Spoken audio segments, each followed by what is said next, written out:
હે મને વ્રજના સપના આવ્યા કે વ્રજ મને કોણ લઈ જાય અને વ્રજમાં જાઉં ચાલો બેહો બીજું વાર્તા સાંભળવા. હા, બોલો શ્રી પુરુષોત્તમ ભગવાનની જય, મારા કાંઠા ગોરમાની જય. એક ગામમાં એક ગરીબ સ્ત્રી રહેતી હતી. ગરીબ હતી, જોજો હમણાં જો કેવા પર્સન થાય ભગવાન. તે ખૂબ ભક્તિવાનથી પુરુષોત્તમ ભગવાનનું વ્રત અને પૂજન કરતી હતી. તેના ઘરની પાસે એક કુવામાં ડેડકો રહેતો હતો. હમણાં કોઈ કહેતું હતું ને, ફચવા કરે ડેડકા બનીને પ્રદક્ષિણા નો કરે. સાંભળજો બચ્ચું. સ્ત્રી ભગવાનનું નામ લેતી ને કથા સાંભળતી ને પ્રસાદ ધરાવતી. પછી કથા સાંભળીને પ્રસાદ આવે. સાદા હમણાં કીધું ને પ્રસાદ લાવવા વાલીમાં. હા, ડેડકો રોજ તેની ભક્તિથી જોતો અને ભગવાનનું નામ સાંભળતો. ધીમે ધીમે તેના મનમાં પણ ભગવાન પ્રત્યે ભાવ જાગ્યો.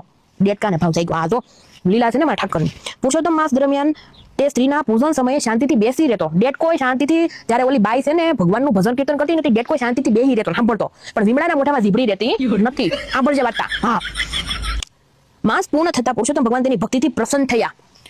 કહેવાય છે ને કે ભગવાનની કૃપાથી ડેડકાને આગળના જન્મમાં ઉત્તમ માનવનો જન્મ મળ્યો. ડેડકો માણા બની ગયો. કેમ કે શાંતિથી એને ભગવાનની વાર્તા સાંભળી હતી.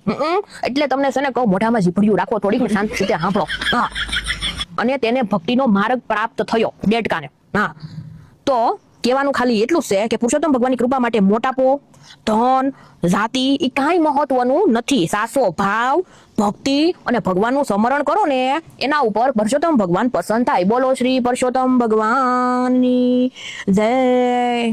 જો તમે છે ને પ્રદક્ષિણા કરો ને, આળગોટિયા ખાતા ખાતા કે ડેડકા બનતા બનતા, તો મારો વાલો છે ને વ્રજમાં વાસ કરાવે. હા, વાલો ઉભી થાવ ને બનો ડેડકા. હાલો હાલો આગળ હાલો તમ તારે બધું